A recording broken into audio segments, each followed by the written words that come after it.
నూతనమైన కృపా, నవనూతనమైన కృపా, శాశ్వతమైన కృపా, బహు ఉన్నతమైన కృపా, నిరంతరం నాపై చూపినా నిత్య తేజుడా యేసయ్యా.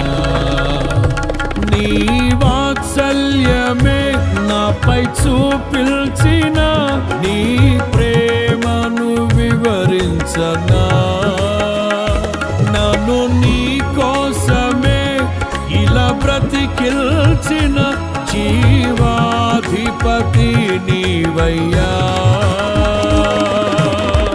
ఇదే కదా నీలో పరవశం,